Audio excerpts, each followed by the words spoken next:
pagi ya Bapak Ibu semua. Gimana Pak Bu, sehat? Alhamdulillah ya, sehat ya. Ya. Baik Bapak Ibu, seperti yang tadi sudah disampaikan di awal ya, di sini kita sama-sama belajar ya.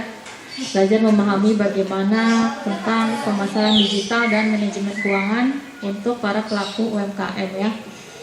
Iya Bapak Ibu, untuk UMKM sendiri kan sekarang lagi gencar-gencarnya ya, lagi disorot banget gitu ya. Apalagi kan ini merupakan salah satu pendongkrak juga nih, pendongkrak perekonomian di Indonesia gitu ya. Nah cuma nih Bapak Ibu ya, lagi masa kayak begini ya kan, pandemi begini tentu, waduh dampaknya luar biasa nih ya buat para pelaku UMKM kita gitu ya. Waktu zaman belum pandemi aja kita merintis usaha itu juga tidak mudah gitu ya, ditambah lagi sekarang zaman pandemi, aduh tambah sulit lagi gitu ya. Nah ini Bapak Ibu, jadi mayoritas usaha skala menengah di Indonesia itu mengalami dampak negatif COVID ya. Tentunya bukan hanya usaha aja nih yang terkena dampak COVID, banyak ya dari segi sektornya ya, pendidikan, kemudian kesehatan ya, sosial, politik, ekonomi, nah itu semua berdampak COVID. Cuman yang paling disorot banget nih ekonomi nih, ya kan? Gimana caranya kita bisa mempertahankan kehidupan ekonomi di tengah-tengah pandemi ini gitu ya. Udah hampir 2 tahun kali ya kita hidup berdampingan sama si virus COVID ini ya. Nah jadi ada survei juga nih Bapak Ibu dari Badan Pusat Statistik ya terhadap para pelaku usaha gitu ya. Jadi ada 82,29% usaha menengah besar tuh mengalami penurunan pendapatan. Begitu juga dengan usaha menengah kecil, sekitar 84,20% sama mengalami penurunan pendapatan gitu ya. Nah, kemudian ada lagi nih survei dari Youth Small Business ya. Jadi dia bilang lebih dari 50% bisnis usaha kecil tuh gagal di tahun pertama dan 95% gagal di 5 tahun pertama. Nah kenapa nih kok bisa gagal gitu ya? Udah masanya lagi sulit begini, kemudian kita juga mau merintis usahanya juga terseok-seok gitu kan, mengalami kegagalan. Mungkin banyak faktor ya Bapak Ibu. Misalkan salah satunya dari segi modal ya kan, mungkin kita mau mulai usaha tapi modalnya belum cukup. Kemudian dari segi pengetahuannya juga ya kan, mau memulai usaha tapi bingung mau usaha apa ya kan, informasi tentang kegiatan usaha, berwirausaha itu belum sepenuhnya kita pegang. Jadi memulai usaha hanya sekedar yaudah ikutan aja, coba-coba gitu ya. Kemudian ada lagi faktor yang menyebabkan gagal, mungkin dari segi sumber daya manusianya yang tidak telaten dalam menjalankan kegiatan usaha. Kemudian mungkin juga dari segi produknya ya kan, kurang bisa menempatkan kira-kira produk ini sesuai apa tidak nih sama kebutuhan masyarakat gitu ya. Kira-kira pangsa pasarnya masuk apa enggak, nah mungkin hal seperti itu ya Bapak Ibu. Nah kemudian jadi apa nih yang perlu kita kelola ya supaya untuk mengantisipasi biar usaha yang kita lakukan itu tidak gagal gitu ya. Nah mungkin yang pertama dari segi struktur organisasi dan sumber daya manusianya nih Bapak Ibu. Nah ini mungkin kalau usahanya yang udah menengah ya, jadi perlu diperhatikan struktur organisasi dan sumber daya manusianya. Jadi siapa saja yang ikut terlibat dalam kegiatan usaha yang kita pegang gitu. Kemudian dari segi pengendalian fungsi produksinya, seperti tadi kita harus tahu juga nih kita mau mulai usaha, produknya kira-kira apa yang tepat sampai sasaran gitu ya, yang sesuai sama kebutuhan yang ada di masyarakat. Jadi jangan sampai kita bikin usaha produknya kita nggak tahu gitu ya, atau bikin usaha produknya yang nggak sesuai sama kebutuhan yang ada di masyarakat kita gitu. Kemudian kita perlu juga pengendalian fungsi pemasarannya. Nah ini yang paling penting juga ya Bapak Ibu. Produk sudah ada tapi nggak tahu cara memasarkannya seperti apa. Nah nanti nih pemasarannya akan dijelaskan sama Bapak Rijal nih mengenai pemasaran digital. Kemudian harus diperhatikan juga pengendalian fungsi keuangannya nih Bapak Ibu. Nah ini juga satu hal yang penting ya Bapak Ibu. Jadi rata-rata saya pernah mewawancarai para pelaku usaha ya. Mereka rata-rata itu menomorsekiankan mengenai fungsi keuangan.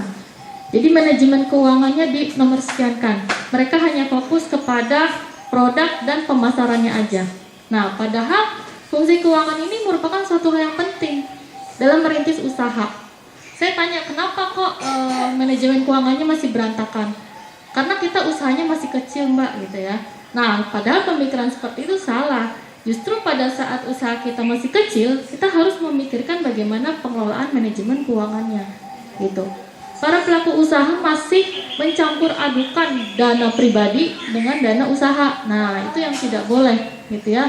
Jadi mentang-mentang usahanya masih kecil, pengeluaran untuk kegiatan usaha dia pakai uang pribadinya gitu, dicampur adukan.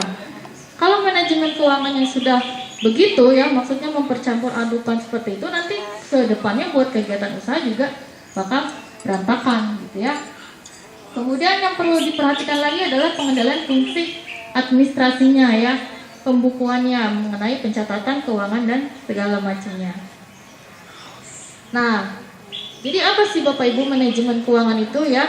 Jadi konsep literasi keuangan ini mencakup pengetahuan mengenai keuangan, kemampuan memahami komunikasi mengenai konsep keuangan itu sendiri ya.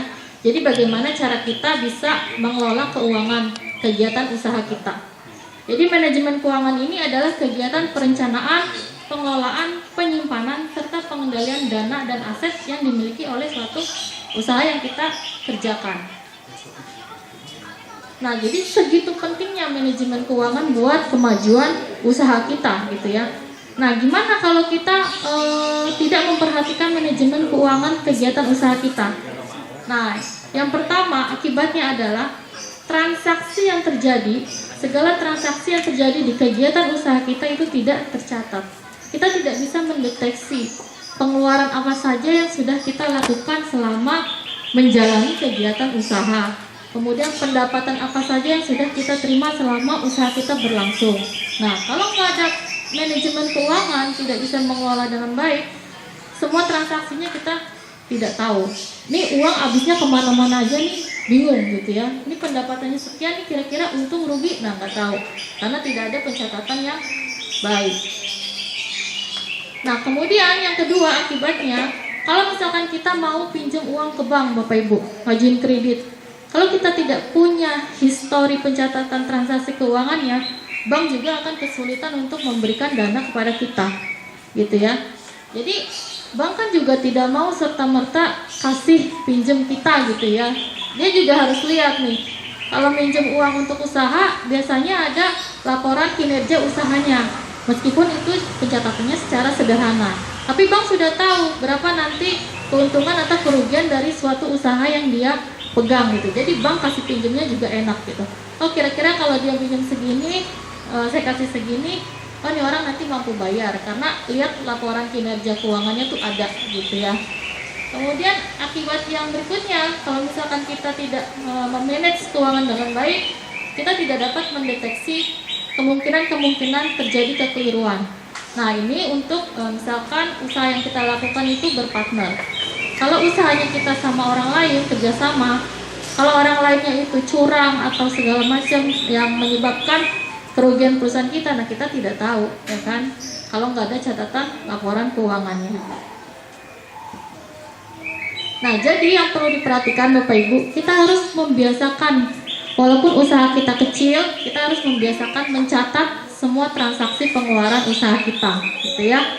Nah, tapi jangan asal catat aja. Kita juga harus memeriksa apakah yang kita catat itu sesuai dengan bukti transaksi yang keluar, gitu ya. Jadi misalkan pembelian bahan baku 2 juta, tapi yang kita catat 1 juta. Nah, itu jangan juga kayak gitu ya. Jadi di sini harus membiasakan membuat catatan yang jelas dan teratur tentang arus kas keluar masuk uang. Jadi kapan itu terjadinya transaksi, kemudian berapa jumlahnya, dari mana aja itu uangnya berasal. Nah, itu semua ada pencatatannya.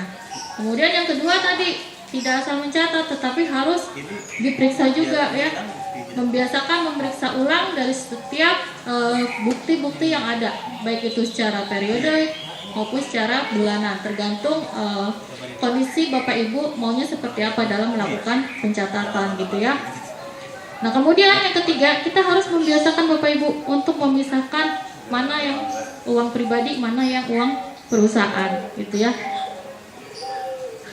Nah, kemudian kita juga harus membiasakan membuat anggaran pengeluaran. Jadi kita nih udah tahu nih kira-kira modal usaha kita ini nantinya untuk apa-apa aja uangnya, gitu ya. Misalkan kita punya modal 10 juta. Nah, 10 juta ini nanti saya alokasikan buat bayar gaji karyawannya sekian. Nanti saya alokasikan untuk bayar listriknya sekian. Nanti buat beli bahan bakunya sekian. Nah, kita harus punya anggaran itu Bapak Ibu. Jadi jangan sampai kita melakukan pengeluaran yang tidak sesuai dengan yang menjadi kebutuhan usaha kita, gitu.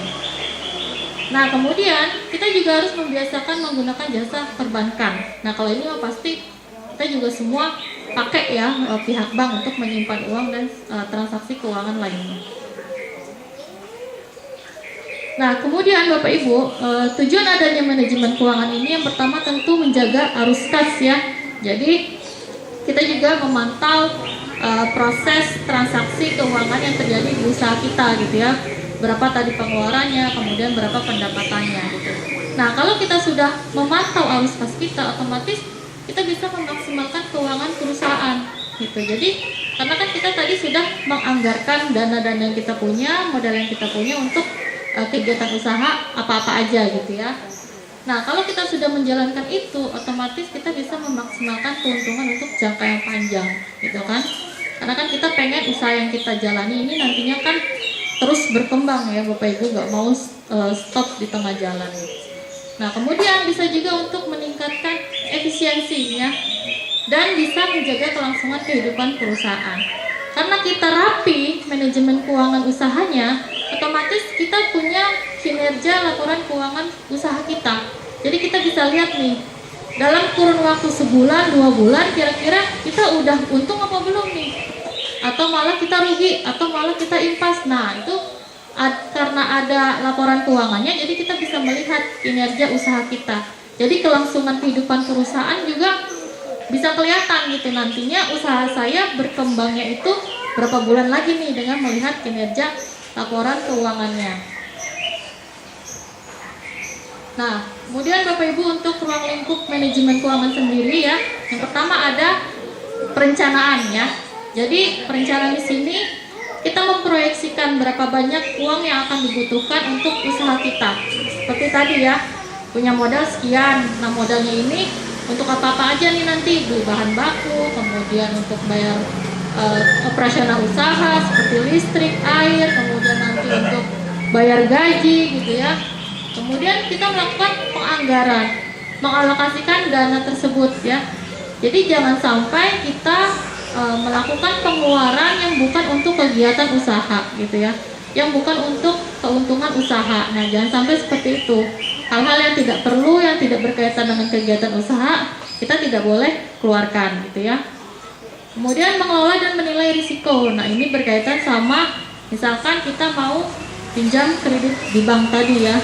Kita kan juga harus tahu kalau misalkan kita pinjamnya sekian, kira-kira dengan kondisi keuangan usaha kita bisa bayar apa tidak, jangka waktunya berapa lama nanti kita untuk pinjam gitu ya, jadi kelihatan. Nah, kemudian yang keempat ada prosedur ya. Nah, ini kalau misalkan usaha yang kita jalankan sudah lumayan besar, artinya kita butuh orang lain untuk melakukan pengelolaan itu. Kalau usahanya kita masih kecil, mungkin pengelolaan manajemen keuangannya kita bisa kerjakan sendiri. Tapi kalau usaha kita sudah besar, kita kan juga fokusnya jadi banyak ya kan, nggak hanya ngurusin keuangan aja gitu kan, ada ngurusin produksi, ada ngurusin orang-orangnya. Nah, kita perlu orang lain untuk mengatur keuangan usaha kita gitu ya. Kita harus pilih orang-orang yang tepat, yang memang terpercaya, yang bisa menghandle manajemen keuangan usaha kita. Nah, kemudian nih ada tips nih Bapak Ibu dalam melakukan manajemen keuangan yang sederhana ya. Yang pertama, kita harus paham mengenai pembukuan keuangan. Nah, pembukuan keuangan ada apa aja sih? Nah, biasanya yang paling sederhana tuh kayak ada penjurnalan ya. Nanti ada contohnya seperti apa sih jurnal itu ya. Kemudian ada buku besar, kemudian ada neraca, kemudian ada laporan laba rugi ya, atau laporan keuangan dari suatu usaha. Nah, kemudian kita harus memisahkan uang usaha dan uang pribadi ya. Kemudian merencanakan penggunaan uang dengan baik ya. Jadi memang benar modal usaha kita yang memang harus dikeluarkan untuk kegiatan usaha gitu ya, jangan di luar itu gitu. Kemudian melakukan perputaran kas secara efektif. Nah, karena tadi kita sudah mengelola dengan baik, ada perencanaan keuangan, otomatis perputaran kas kita juga jadi jelas gitu ya. Dan memastikan perhitungan keuntungan. Nah, dengan adanya manajemen keuangan, jadi kita bisa memproyeksikan kira-kira nanti saya dapat untungnya berapa nih, kemudian di bulan keberapa gitu. Nah, kemudian ada gunakan pihak ketiga, nah, yaitu software. Nah, biasanya kalau kita melakukan manajemen keuangan, pencatatan keuangan biasanya kan di Excel ya, atau biasanya di buku ya, kalau secara manualnya gitu ya, di buku tulis besar gitu ya. Kalau misalkan kita bingung dengan penerapan seperti itu, ada softwarenya Bapak Ibu. Kan handphone kita kan sekarang semakin canggih ya. Di Play Store itu banyak Bapak Ibu aplikasi mengenai pembukuan. Nah, kita bisa download di situ. Nah, kebetulan saya sudah pernah download aplikasi itu dan penggunanya juga sangat mudah. Jadi setiap transaksi usaha kita input aja di situ di aplikasinya. Nanti dia akan keluar sendiri report mengenai si laporan laba ruginya, kemudian laporan buku besarnya, jurnalnya. Nah, itu ada di situ. Kemudian, nah ini Bapak Ibu ya, template Excel yang biasa digunakan untuk pembukuan. Ada penjurnalan tadi ya, ada buku besar, ada neraca, ada laporan keuangan. Nah, mungkin saya kasih contoh sedikit ya.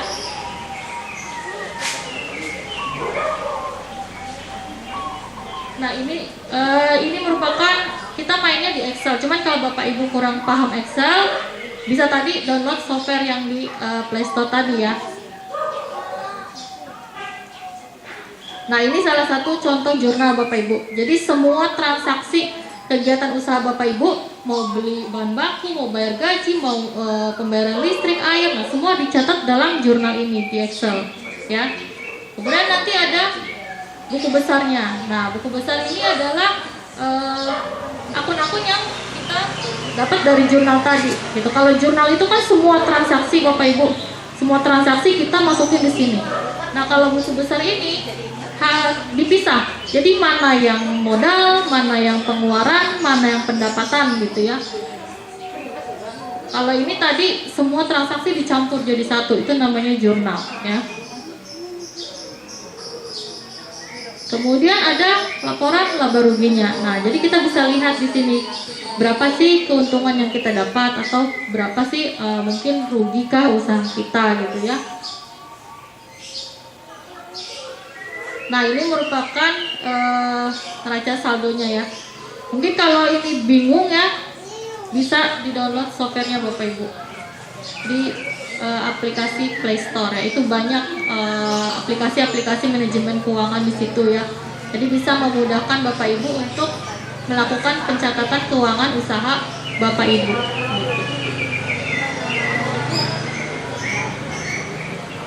Nah, itu Bapak Ibu mungkin dari saya mengenai pengelolaan keuangannya ya, pengelolaan keuangan sederhana.